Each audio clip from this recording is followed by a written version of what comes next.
सो आज हम एक न्यू टॉपिक के बारे में डिस्कस करेंगे जिसका नाम है एटॉमिक स्पेक्ट्रा। एटॉमिक स्पेक्ट्रम के बारे में समझेंगे। Hydrogen atomic spectra. Atomic spectra के बारे में इससे पहले हमने थोड़ा इंट्रोडक्शन जाना था, लेकिन अब हम पर्टिकुलर एक एटम के बारे में, हाइड्रोजन क्या एक एटम है, अब इस पर्टिकुलर हाइड्रोजन एटम के बारे में हम समझेंगे कि हाइड्रोजन की जो एटॉमिक स्पेक्ट्रम होती है वो कैसी होती है, कैसे दिखाई देती है, विजिबल रीजन्स में होती है, कौन सी रेडिएशन शो करती है, वो सब हम डिस्कस करेंगे। लेकिन उससे पहले हम एक न्यूमेरिकल देखना चाहेंगे, ठीक है। तो न्यूमेरिकल क्या कहता है, इससे पहले वाले टॉपिक के न्यूमेरिकल्स है। इससे पहले वाला टॉपिक कौन सा था? Black body radiation, photo electric effect, Planck quantum theory में पढ़ा था हमने, जो पार्टिकल नेचर शो करता है। लाइट की ड्यूअल बिहेवियर बताई थी, एक वेव नेचर। देखो कंफ्यूज मत हो कि क्या पढ़ रहे थे, पहले क्या था, अब क्या पढ़ रहे, क्या आ रहा है, व्हाट इज एटॉमिक स्पेक्ट्रम, क्या है ये सब। देखो मैं बताती हूँ, हमने देखा था इलेक्ट्रोमैग्नेटिक रेडिएशन के बारे में पढ़ रहे थे। इलेक्ट्रोमैग्नेटिक रेडिएशन के बारे में क्या पढ़ा कि जो लाइट होती है, ठीक है, वो वेव नेचर शो करती है। जेम्स मैक्सवेल ने बताया था, हाँ पढ़ा था। उसके बाद हमने देखा कि जो लाइट वेव नेचर शो करती है, वैसे लाइट की ड्यूअल बिहेवियर होती है, वो वेव नेचर भी शो करेगी और पार्टिकल नेचर भी शो करेगी। अब पार्टिकल नेचर को समझाने के लिए दो टर्म आई थी।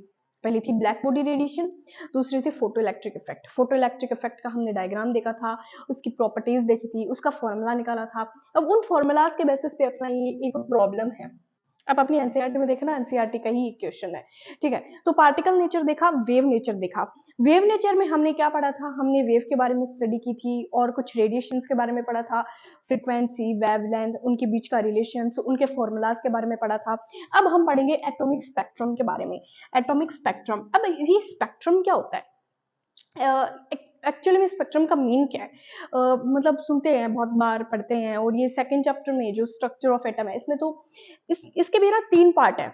एक क्वांटम मैकेनिक्स, एक क्लासिकल मैकेनिक्स, और एक स्पेक्ट्रम वाला। तो इसमें स्पेक्ट्रम स्पेक्ट्रम बहुत बारी वर्ड आता है। स्पेक्ट्रम का मतलब क्या है मैं समझाऊंगी। स्पेक्ट्रम का मतलब क्या, आप ऐसे समझो कि जब भी कोई लाइट पास की जाती है, जैसे फॉर एग्जाम्पल, हाँ यहाँ पे ये मैंने एग्जाम्पल ऑलरेडी आपको समझा रखा है कि व्हाइट लाइट, जो व्हाइट लाइट होती है ना, ठीक है, हाँ, मोनोक्रोमेटिक सोर्स व्हाइट लाइट को जब, नॉट मोनोक्रोमेटिक, व्हाइट लाइट को जब हम प्रिज्म से पास करते हैं ना, तो ये कुछ ऐसे 7 रंगों में फैल जाती है। बस यही एक तरीके का स्पेक्ट्रम है। यही क्या है? स्पेक्ट्रम है, ठीक है, कोई अलग चीज नहीं, बस ये स्पेक्ट्रम है। वो आगे जो भी टॉपिक आएगा तब बताऊंगी। उससे पहले हम एक ये सॉल्व करेंगे न्यूमेरिकल, ठीक है। न्यूमेरिकल क्या कहता है? देखो, जो भी न्यूमेरिकल में मैंने बताया, कुछ भी हो, जो गिवन हो वो लिख लो, तो लिख लेते हैं। Calculate energy of one mole. अब ये मोल क्या बला है? ये मोल आती है ना, बच्चे थोड़े डर से जाते कि मोल आ गया। मोल क्या? देखो मैं ना पहले आपको मोल समझाती हूँ। मोल हमारे फर्स्ट चैप्टर की एक टर्म है, जो फर्स्ट चैप्टर अभी तक हमने डिस्कस नहीं किया। तो मोल होता क्या है? आप मेरे को एक बात बताओ, एक डजन में, मतलब अपन बोलते हैं ना कि 1 डजन बनाना लेके आना है, ठीक है, 1 डजन बनाना लेना है। तो एक डजन बनाना, एक डजन में कितने बनानास होते हैं? 12 होते हैं। 12 होते हैं। वैसे ही एक डजन की वैल्यू 12 है, तो एक मोल की वैल्यू क्या है? एक मोल की वैल्यू है 6.02 इंटू 10 की पावर 23। अब बच्चे ये वैल्यू देख के डर जाते हैं कि ओ माय गॉड, ये वैल्यू 6.02 इंटू 10 की पावर 23, 23 पॉजिटिव का है, यानी इतने सारे जीरो। ये वैल्यू तो बहुत बड़ी है। हाँ जी, ये वैल्यू बहुत बहुत ज्यादा बड़ी है। जब आप इसको नॉर्मल में लिखोगे तो कैसी आएगी? ये कुछ ऐसे 1 2 3 4 5 6 7 8 9 10 12 13 सो 0.23 आएंगे, ठीक है। तो कुछ इतनी बड़ी जीरो है। मोल का मतलब यही होता है, जब अपन बात करते हैं ना कि एक मोल हाइड्रोजन, एक मोल कार्बन, तो मतलब इसमें 6.02 इंटू 10 यानी इसमें इतने पार्टिकल्स है। आप पार्टिकल समझ सकते हो, ठीक है। यानी एक मोल हाइड्रोजन लिया तो उसमें इतने सारे पार्टिकल्स है, एक मोल कार्बन लिया तो उसमें इतने सारे पार्टिकल्स है, ठीक है। जब ये चैप्टर आएगा तो अपन मोल को और डिटेल में स्टडी करेंगे, मोल के कुछ क्वेश्चंस भी करेंगे। इसके बाद हम फर्स्ट चैप्टर पढ़ेंगे। तो एक बार के लिए आप इतना समझो, जैसे एक डजन को अपन कैसे डिफाइन करते हैं, वैसे एक मोल की वैल्यू होती है ये। हर चीज की इतनी अलग अलग वैल्यू होती है, वैसे मोल की वैल्यू है ये, ठीक है। अब मोल तक हमने पढ़ लिया। Calculate energy of 1 mole of photon. Photon क्या होता है मैंने बताया था, फोटोन होता है, आपने बताया था कि जो सन से रेज आती है, ठीक है, जो सन से रेज आती है वो पार्टिकल नेचर की होती है। वो वेव नेचर भी शो करती है, वो वेव नेचर भी शो करती है, लेकिन वो पार्टिकल नेचर भी शो करती है। छोटे छोटे पार्टिकल्स होते हैं ना, सबसे स्मॉलेस्ट पार्टिकल को उठाएंगे, उस स्मॉलेस्ट पार्टिकल का नाम होगा हमारा फोटोन। सबसे स्मॉलेस्ट पार्टिकल का नाम होगा फोटोन, ठीक है, यानी लाइट वेव नेचर में भी ट्रैवल करती है, पार्टिकल नेचर में भी, और जो पार्टिकल नेचर में ट्रैवल करेगी सबसे स्मॉलेस्ट पार्टिकल का नाम होगा फोटोन या क्वांटा। क्वांटा, ठीक है, ये दो इसके वर्ड्स होते हैं। नॉर्मली मैंने बताया था हम प्रायोरिटी फोटोन को ही देते हैं। तो हमें 1 मोल फोटोन की एनर्जी निकालनी है। कैसे निकालेंगे मैं बताती हूँ। ऑफ रेडिएशन हुज फ्रीक्वेंसी, लीजिए फ्रीक्वेंसी की वैल्यू गिवन है, फ्रीक्वेंसी की वैल्यू गिवन है 5 × 10⁻14 हर्ट्ज, जो पहले गिवन हुई थी, गिवन 5 × 10⁻14 हर्ट्ज लिख ली। उसके बाद फॉर्मूला क्या था हमारा फॉर्मूला था एनर्जी निकालनी है। एनर्जी निकालनी है तो एनर्जी का फॉर्मूला था H is equal H new. अभी E तो हमें निकालना है, H की वैल्यू क्या है, क्या होती है H की वैल्यू 1.66 × 10⁻26 -34 0.6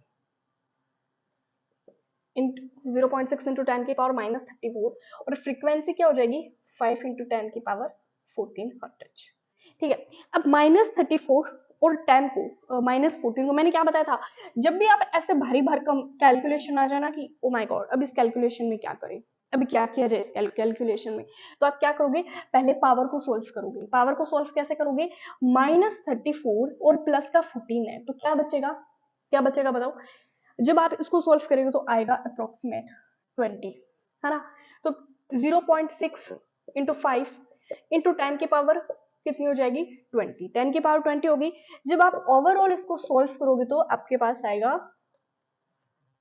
1.33 × 10 की पावर, हाँ जी ठीक है 20, ये अप्रोक्सीमेट इतना कुछ आंसर आएगा। ठीक है, अब आगे का सॉल्व कर दें। अभी तक तो हमने एनर्जी निकाली है, ये नॉर्मल एनर्जी है, किसकी, फ्रीक्वेंसी की एनर्जी निकाल ली हमने, लेकिन अब हमें निकालना है 1 मोल फोटोन के लिए। 1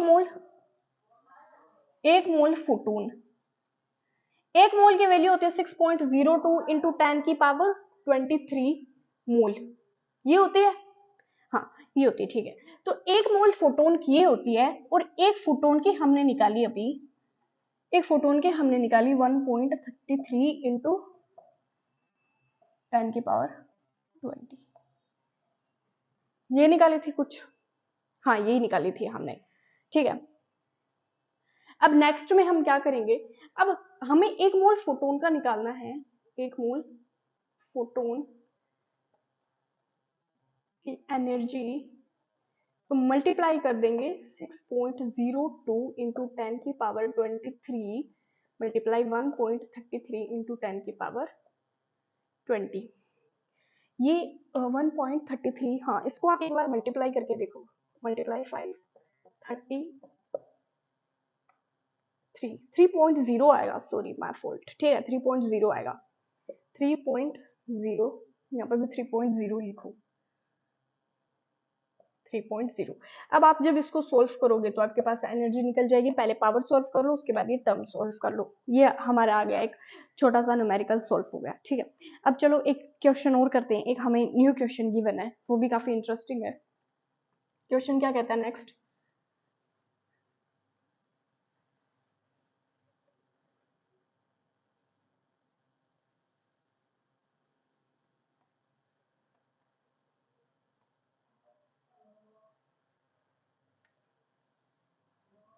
एक नेक्स्ट क्वेश्चन है हमारा, हाँ जी नेक्स्ट क्वेश्चन क्या है, 1 मिनट, हमें थ्रीशोल्ड फ्रीक्वेंसी गिवन है जिसको हम न्यू नोट से शो करेंगे 7 × 10 की पावर 4, 7 × 10 की पावर 4 सेकेंड इनवर्स। मैं पूरा क्वेश्चन नहीं लिख रही हूँ, सिर्फ इनकी वैल्यूज लिख रही हूँ। उसके बाद हमें काइनेटिक एनर्जी निकालनी है, find kinetic energy of electron emitted, जो इलेक्ट्रॉन निकल रहा है ना उसकी काइनेटिक एनर्जी क्या है, यानी किस वेलोसिटी से वो इलेक्ट्रॉन निकल रहा है। समझ आ रही है बात, देखो मेरी बात सुनो, फोटो इलेक्ट्रिक इफेक्ट में क्या पढ़ा था, मान लो ये मेटल है, it's not metal but just consider ना ये मेटल है, इसकी कोई थ्रेशोल्ड फ्रीक्वेंसी की एनर्जी आके गिरी, अब इसको इतनी एनर्जी की रिक्वायरमेंट होगी कि वो इलेक्ट्रॉन को निकाल सके, क्योंकि थोड़ी सी एनर्जी दोगे आपने, मान लो इलेक्ट्रॉन को, मैं एक एग्जांपल ले रही हूँ, मान लो इलेक्ट्रॉन को 10 जूल एनर्जी की नीड है कि भाई इतनी एनर्जी आएगी तो वो इमिट हो जाएगा। बट आपने 8 जूल दिए, आपने तो 8 जूल दिए, आपने 8 जूल दिए और तो नहीं निकलेगा इलेक्ट्रॉन। और मान लो आपने 12 जूल दे दी तो इलेक्ट्रॉन तो आसानी से निकल जाएगा। बस यही आप समझो कि थ्रेशोल्ड एनर्जी कौन सी होगी कि मिनिमम एनर्जी रिक्वायरमेंट होगी इलेक्ट्रॉन को निकलने के लिए, जो कि हमें गिवन है। उसके बाद हमें काइनेटिक एनर्जी पूछा है इलेक्ट्रॉन की, जो इलेक्ट्रॉन इस मेटल से निकलेगा ना, इमिट होगा, उसकी वेलोसिटी बताओ, उसकी काइनेटिक एनर्जी की। और एक हमें फ्रीक्वेंसी गिवन है, कितनी है, 1 इंटू 10 की पावर 15, 1 इंटू 10 की पावर 15 सेकेंड इनवर्स। अब इसका क्या मतलब हुआ, देखो मैं बताती हूँ इसका क्या मतलब होता है। हमें फ्रीक्वेंसी दी है किसकी, रेडिएशन की। देखो जो लाइट आएगी इस मेटल पे गिरने के लिए, उसकी कोई ना कोई रेडिएशन तो होगी, उस रेडिएशन की फ्रीक्वेंसी हमें इतनी गिवन है। अब आप एक बात बताओ, कौन सा फॉर्मूला लगाएंगे हम फॉर्मूला लगाएंगे। हाँ, ध्यान से अच्छे से देखते जाना, मैंने कल ही इसका डेरिवेशन करवाया है, ठीक है। अब हम इस पे फॉर्मूला लगाएंगे, देखते हैं। हम लगाएंगे E is equal H new, ये वाला तो नहीं लगेगा, ये वाला नहीं लगेगा, बट सुनो एच न्यू ये एक एनर्जी है। अब इलेक्ट्रॉन को निकलने के लिए कितनी एनर्जी रिक्वायर्ड है कि H new note threshold frequency होनी चाहिए, क्या होनी चाहिए, थ्रेशोल्ड फ्रीक्वेंसी, मिनिमम एनर्जी होनी चाहिए कि इलेक्ट्रॉन निकल सके, प्लस उसकी काइनेटिक एनर्जी ज्यादा होनी चाहिए, यानी उसकी एनर्जी होनी चाहिए, ठीक है। अब हमें क्या निकालना है, एनर्जी निकालनी है, ये गिवन है, सॉरी ये गिवन है हमें, और काइनेटिक एनर्जी हमें इसकी निकालनी है। तो देखो हम उसको इस साइड ले आएंगे, H new minus H new note is equal kinetic energy, इतना मानते हो, kinetic energy equal H new minus H new note, H common ले लेते हैं, न्यू माइनस न्यू नोट, और काइनेटिक एनर्जी निकालेंगे। एच की वैल्यू कितनी है, एच की वैल्यू है 1.06 इंटू 10 की पावर माइनस 34। न्यू फ्रीक्वेंसी की वैल्यू है 1 इंटू 10 की पावर माइनस 15, और उस थ्रेशोल्ड फ्रीक्वेंसी की है 7 इंटू 10 की पावर 4, ठीक है। ये 5 है क्या, कितना है, एक मिनट, हाँ 15 है, ठीक है, 4, ठीक है, 4 है, ये हमारे पास आ गया। कितना, ये हमारी एनर्जी है, तो ये सेकेंड इनवर्स में आएगी। अब देखो अब हम क्या करेंगे, काइनेटिक एनर्जी में थोड़ा इसको इस साइड सोल्व कर रही हूँ। Kinetic energy is equal 1.06 into 10 की पावर माइनस 34, और ये कितना हो जाएगा, 10 की पावर 14 माइनस 10 की पावर 4, ये हो जाएगा 10 की पावर 11 इंटू 10 की पावर 11 माइनस 34 11, तो ओवरऑल माइनस 34 एंड प्लस का 11 कितना होगा, माइनस होगा, कितना होगा आप देख लो, आप 1 3 और 3 बचेगा हमारे पास, तो मैं 10 की पावर माइनस 33 लिख सकते हैं, 10 की पावर माइनस 33 लिख दिया। इसको सिर्फ माइनस किया है, इसको माइनस किया और फिर इसको माइनस कर दिया, एंड प्लस में 1 माइनस 7 कितना आएगा, 1 माइनस 7 माइनस आ जाएगा, ठीक, माइनस 6। अब आप इसको जब सॉल्व, अब आप इसको खुद से सॉल्व करना, इसको इससे मल्टीप्लाई कर दो, एंड माइनस का 23, ठीक है, माइनस में 23 रहता है तो भी रहने दो। और एनर्जी कैसा यूनिट होगी हमारी, एट द लास्ट हमारी यूनिट आएगी जूल। यहाँ तक समझ आया, देखो मैं फिर से बताती हूँ। हमें थ्रेशोल्ड फ्रीक्वेंसी गिवन है कि इलेक्ट्रॉन को इमिट करवाने के लिए हमने इतनी एनर्जी दी। अब हमें बताओगे जो इलेक्ट्रॉन इमिट होगा उसकी वेलोसिटी क्या होगी, यानी उसकी एनर्जी कितनी होगी, भाई किस एनर्जी से वो इमिट होगा, और हमें जो रेडिएशन आई है उस रेडिएशन की फ्रीक्वेंसी गिवन है। हमने क्या किया, हमने कहा कि जो ये हमारे एनर्जी का फॉर्मूला होता है। अब एनर्जी के फॉर्मूले में थ्रेशोल्ड फ्रीक्वेंसी होनी चाहिए प्लस काइनेटिक एनर्जी होनी चाहिए, इन दोनों का सम होगा तभी इलेक्ट्रॉन इंजेक्ट कर पाएगा। तो हमने इसको इस साइड लिया, माइनस लिया, तो H कॉमन ले लिया, H कॉमन लिया, new minus new not is equal kinetic energy. H की वैल्यू हमें पता है कांस्टेंट टर्म होती है, एंड न्यू की हमें पता है और न्यू नॉट की भी हमें पता है। इस तरीके से हमने इस पूरे पार्ट को सोल्व किया और हमारा निकल गया, ठीक है। आई होप यहाँ तक क्लियर होगा, ठीक है जी। अब नेक्स्ट मैं बताऊंगी एटॉमिक स्पेक्ट्रम के बारे में। मैंने 2 करोड़ दिए, बाकी आप एनसीईआरटी की खुद ट्राई करो। और ये हमारा हो गया न्यूमेरिकल। अब मैं आपको बताती हूँ एटॉमिक स्पेक्ट्रम के बारे में। देखो हमने क्या किया, इसके बारे में वैसे मैंने आपको बता रखा है, ये क्या एक प्रिज्म है और इससे हमने व्हाइट लाइट पास की है, क्या कि हमने एक व्हाइट लाइट पास की है, ठीक है, हमने व्हाइट लाइट पास की, कर दी। व्हाइट लाइट पास की प्रिज्म में से हमको 7 कलर में ये डेविएट होती हुई दिखी, डेविएट यानी मतलब निखरती हुई 7 कलर में दिखी। कौन कौन से? Violet, indigo, blue, green, yellow, orange, red. जिसमें से रेड, जैसे मैं आपको बताती हूँ विबग्योर में यहाँ पे लिखती हूँ, विबग्योर। जब हम यहाँ जाएंगे तो वेवलेंथ लैम्डा इंक्रीज होता हुआ मिलेगा, और जब यहाँ आएंगे तो न्यू इंक्रीज होता हुआ मिलेगा। मतलब इधर जाने पे यानी रेड की वेवलेंथ सबसे ज्यादा होगी और रेड की फ्रीक्वेंसी सबसे कम होगी। वॉयलेट की वेवलेंथ सबसे कम होगी लेकिन वॉयलेट की फ्रीक्वेंसी सबसे ज्यादा होगी। मैंने क्या बोला? वॉयलेट की वेवलेंथ सबसे कम होगी लेकिन वॉयलेट की फ्रीक्वेंसी सबसे ज्यादा होगी। अब फ्रीक्वेंसी क्या होता है? एक सेकंड में कितना इलेक्ट्रॉन कंपन कर रहा है, ऑसिलेट कर रहा है, ठीक है। तो जिसकी जितनी ज्यादा वेवलेंथ होगी ना, वो एक दूर तक ट्रेवल तो कर सकता है, वो डिस्टेंस में बहुत दूर तक ट्रेवल कर सकता है, लेकिन वो ज्यादा फेल नहीं सकता, एक सर्टेन पॉइंट तक दिख सकता है। मैंने आपको बताया भी था कि जैसे रेड कलर होता है, वो हम कोई चेतावनी वगैरह के बोर्ड लगाते हैं जब हम ट्रेवल करते हैं, जो रोड पे रेड कलर के बोर्ड्स लगाए जाते हैं, क्यों लगाए जाते हैं? क्योंकि इसकी वेवलेंथ बहुत ज्यादा होती है, ये बहुत दूर तक फैल सकता है। वेवलेंथ क्या होती है? इसकी बहुत ज्यादा होती है और दूर तक हमें सर्टेन पॉइंट तक दिख सकता है। लेकिन जिसकी फ्रीक्वेंसी ज्यादा होगी ना, फ्रीक्वेंसी तो ऐसी होती है, देखो ऐसी ऐसे, ये कहाँ ज्यादा फैल रही है? ये तो फैल ही नहीं रही, बस एक सेकंड में ऑक्सीलेट कर रही है, ऑक्सीलेट करिए, एक्सेलरेट कर रही है, एक सेकंड में कितना कंपन कर सकती है, ये फ्रीक्वेंसी होती है। इतना मान रहे हो? तो फ्रीक्वेंसी क्या करेगी? अब ये फ्रीक्वेंसी, इसके हमने कुछ पॉइंट्स भी पढ़े थे, जिसकी वेवलेंथ ज्यादा होगी ना, वो ज्यादा फैलती नहीं है। अब रेड कलर ज्यादा फैलेगा नहीं, वो सटीक पॉइंट की तरह हमें दिखेगा कुछ इस तरीके से। लेकिन जिसकी वेव फ्रीक्वेंसी ज्यादा होगी ना, वो फैल जाता है।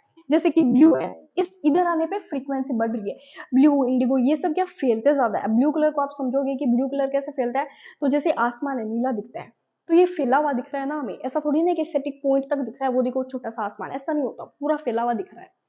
अगर हम समुद्र वगैरह को देखें तो ये भी तो पूरे फैले हुए दिख रहे हैं। अब आप चाहते हो कि इनकी वेवलेंथ वगैरह कितनी है, जैसे रेड, और इन सब की वेवलेंथ रेड की होती है अप्रोक्सीमेट 656 नैनोमीटर, ये इनकी इतनी कुछ वेवलेंथ वगैरह होती है। अब आपको बताना चाहूंगी कि इनकी वेवलेंथ अगर आपको देखनी है तो आप अपनी एनसीईआरटी की बुक में देखो, क्योंकि यहाँ पे मैं लिखूंगी तो थोड़ा कंफ्यूजन हो जाएगा बहुत, तो अपनी एनसीईआरटी की बुक खोलो और एनसीईआरटी की बुक में इनकी वेवलेंथ को आप बहुत अच्छे से समझ सकते हो। तो मैंने यहाँ पे क्या लिखा है कि लिस्ट फ्रीक्वेंसी और मैक्सिमम फ्रीक्वेंसी। लिस्ट फ्रीक्वेंसी होती है रेड की, हमें पता है, जो डेविएशन बहुत कम होता है, यानी फेलता बहुत कम है, डेविएट मतलब बहुत कम फेलता है। मैक्सिमम फ्रीक्वेंसी होती है वॉयलेट की, ब्लू की। लिस्ट लैम्बडा होता है, यानी वेवलेंथ कम होती है तो डेविएट मोस्ट, ये बहुत ज्यादा फैलता है। और इनकी रेंज कितनी है फ्रीक्वेंसी की? वॉयलेट की फ्रीक्वेंसी से रेड की फ्रीक्वेंसी तक इनकी मैक्सिमम टू मिनिमम इनकी रेंज कितनी है? 750 टू 10 के पावर 14 हर्ट्ज टू 4 इंटू 10 के पावर 14 हर्ट्ज, ये इनकी रेंज है, ठीक है, ये इनकी फ्रीक्वेंसी की रेंज है। आई बात समझ? अब देखो, अब ये यहाँ मैंने क्या किया, यहाँ मैंने क्या किया, ये मैं समझाऊंगी, बट इससे पहले एक चीज और बताना चाहूंगी।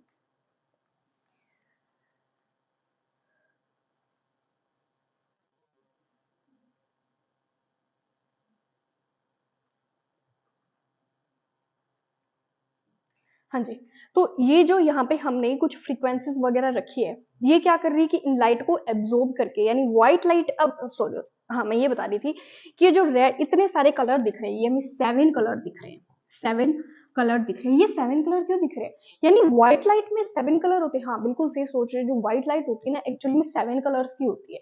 व्हाइट लाइट 7 कलर की होती है, लेकिन ये व्हाइट लाइट की फ्रीक्वेंसी इतनी ज्यादा होती है ना, इतनी ज्यादा फ्रीक्वेंसी होने से हम इसको देख नहीं पाते, इनको अलग अलग कलर में ऑब्जर्व नहीं कर पाते कि रेड, ऑरेंज, ग्रीन, येलो, इतना हम ऑब्जर्व नहीं कर पाते, इसलिए हमें सिर्फ व्हाइट कलर दिखता है, ठीक है। और इससे पहले वाले हमने पार्टिकल नेचर में पढ़ा था black body radiation. Black body radiation क्या करता है कि सारी जो रेडिएशन एनर्जी आती है उन सबको खा जाता है, एब्जॉर्ब कर लेता है, ठीक है। उसमें हमने ये पढ़ा था। और अब एक चीज मैं बताऊंगी, स्पेक्ट्रा या स्पेक्ट्रम क्या होता है? स्पेक्ट्रम, स्पेक्ट्रम देखो, मैंने बताया था कि मैं न्यूमेरिकल होने के बाद बताऊंगी। तो स्पेक्ट्रम क्या होता है कि व्हाइट लाइट प्रिज्म से पास होकर 7 कलर में बिखर गई, यही हमारा स्पेक्ट्रम है, कुछ अलग टर्म नहीं है। हाँ, तो ये कुछ बातें थी जो मेरे को बतानी थी। अब देखो मैंने क्या किया, अब मैंने ये किया, पहले हम सीधी व्हाइट लाइट पास कर रहे थे, अब मैंने व्हाइट लाइट पास करने से पहले यहाँ पे एक गैस का सिलेंडर रख दिया। अब यहाँ पे गैस कोई से भी हो सकती है, कोई जरूरी नहीं है कि मतलब एक ही गैस ले सकते, कुछ भी ले सकते हैं, नाइट्रोजन, हाइड्रोजन, कार्बन, आर्गन, कोई भी हम ऐसे गैस ले सकते हैं। तो मैंने यहाँ पे गैस का एक सिलेंडर रखा, ये हमारा गैस का सिलेंडर है जिसके अंदर गैस फिल की हुई है, जिसके अंदर क्या गैस है।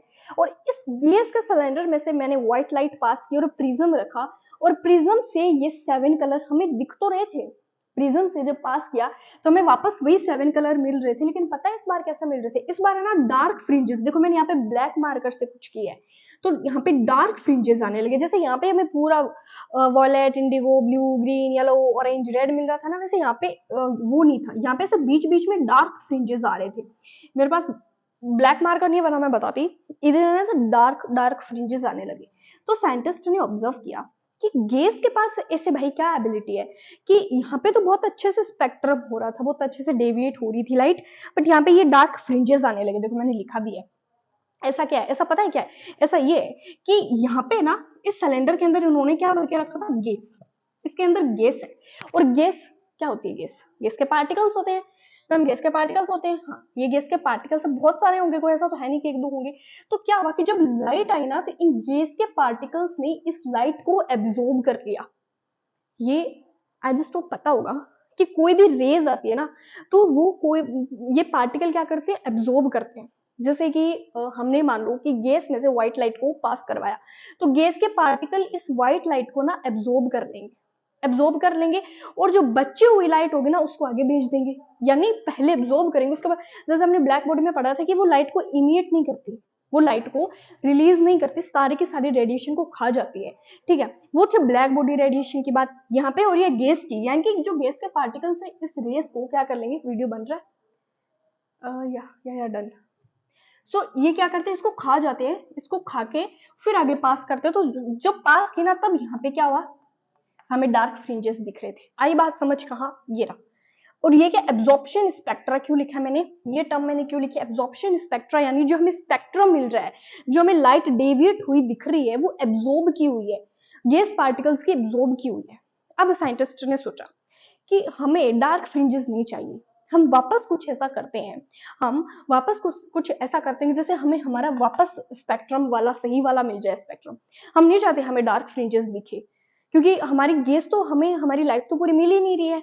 एब्जॉर्प्शन, अब आप सोचोगे कि ये जो साइंटिस्ट थे ऐसा क्यों कर रहे थे, ये सब करने की क्या जरूरत थी। वो अलग अलग एक्सपेरिमेंट कर रहे थे, वो हर चीज की प्रॉपर्टी समझ रहे थे कि जब गैस से पास करवाएंगे तो क्या होगा। जब आगे ना इन्होंने हाइड्रोजन, स्पेसिफिक हाइड्रोजन गैस की, हाइड्रोजन गैस से इन्होंने पास कराया था। फिर हाइड्रोजन स्पेक्ट्रा, देखो टॉपिक का नाम है हाइड्रोजन एटॉमिक स्पेक्ट्रा। अब जस्ट इससे अगले वाले में हम हाइड्रोजन एटॉमिक स्पेक्ट्रा के बारे में पढ़ेंगे।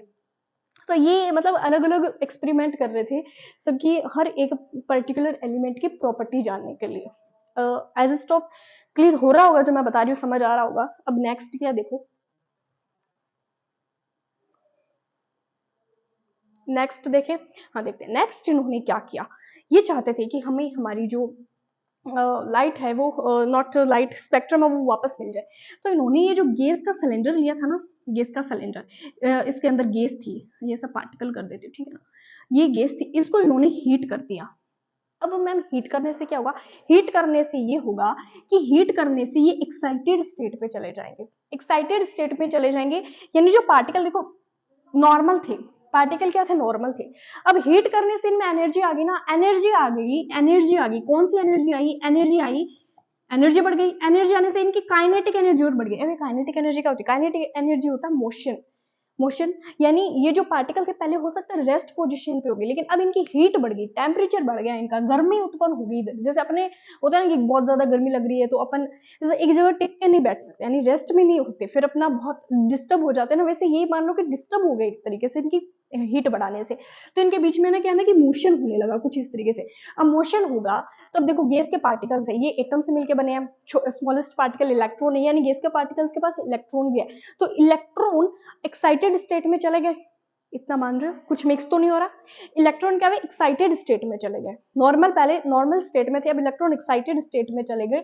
इलेक्ट्रॉन एक्साइटेड स्टेट में गए ना, तो इन्होंने अपनी एनर्जी, ठीक इलेक्ट्रॉन मान लो कि कैसे समझोगे, मान लो पहले इलेक्ट्रॉन इस फेज में थे, फिर इलेक्ट्रॉन इस फेज को छोड़ के इस फेज में चले गए, फिर जब नॉर्मल हुआ ना तो इन्होंने अपनी एनर्जी रिलीज की और वापस वो अपनी इनिशियल स्टेट में आ गए। जैसे मैंने आपको बताया था एक वीडियो में कि बोहर का ही कुछ ऐसा कुछ था कि उन्होंने कहा था कि इलेक्ट्रॉन मतलब एनर्जी गेन और लूज कर सकते हैं। अब यहाँ पे इलेक्ट्रॉन को हीट मिल गई तो इलेक्ट्रॉन एनर्जी गेन कर ली, वापस वो गेन की हुई एनर्जी, ऐसा थोड़ी ना कि एक्साइटेड हो गए तो वो एक्साइटेड में रहेंगे, ऊपर वाले शेल में रहेंगे, वो वापस अपने शेल में आएंगे, वो वापस अपने घर आएंगे। जैसे अपन कहीं बार घूमने जाते हैं, मैंने एक एग्जाम्पल लिया था कि मान लो आप पढ़ रहे हो, आपका दोस्त है, बोल रहे चल ना बाहर चलते, क्या पढ़ते रहेंगे ना, चल ना बाहर चलते हैं, तो आप वो आपको एक्साइटेड कर रहा है, आपको हीट दे रहा है, कुछ भी आपको कोई लालच वगैरह दे रहा है, कुछ भी कर रहा है, तो आप एक्साइटेड होकर बाहर तो चले जाओगे, लेकिन बाहर से वापस वो अपनी एनर्जी लूज हो जाएगी आपकी, तो वापस घर पे तो आओगे ना। वैसे ही ये जो गैस के पार्टिकल्स एक्साइटेड होकर वापस इनिशियल स्टेट में अपने घर आए, तो एनर्जी जो इन्होंने एब्जॉर्ब की थी ना, जो इन्होंने एब्जॉर्ब की थी, वो वापस दे देंगे कि ये लो भाई, तुम्हारी जो हमने लाइट की एनर्जी एब्जॉर्ब की थी वो ले लो वापस। तो वो लाइट की एनर्जी एब्जॉर्ब की हुई वापस छोड़ के, यानी जो एब्जॉर्ब की थी वापस रिलीज कर दी। अब हीट करने से एनर्जी रिलीज कर दो, जब वापस हमने व्हाइट लाइट इससे पास करवाई, जब वापस व्हाइट लाइट पास करवाई प्रिज्म से, तो हमें हमारा वापस वही स्पेक्ट्रम मिल गया। ये एमिशन स्पेक्ट्रम है, वो था एब्जॉर्प्शन स्पेक्ट्रम, ये है emission spectrum. I just hope कि मेरी बात समझ आई होगी। ये था एमिशन स्पेक्ट्रम, ठीक है। सो ये था हमारा कुछ इंटरेस्टिंग सा टॉपिक, दो हमने न्यूमेरिकल सॉल्व किए और एटॉमिक स्पेक्ट्रा के बारे में पढ़े। अभी वीडियो बहुत ज़्यादा लंबा हो गया, वरना मैं हाइड्रोजन एटॉमिक स्पेक्ट्रा का भी समझा देती। So thank you so much, ये था हमारा टॉपिक। नेक्स्ट वीडियो के लिए जुड़े रहिए। Thank you so much.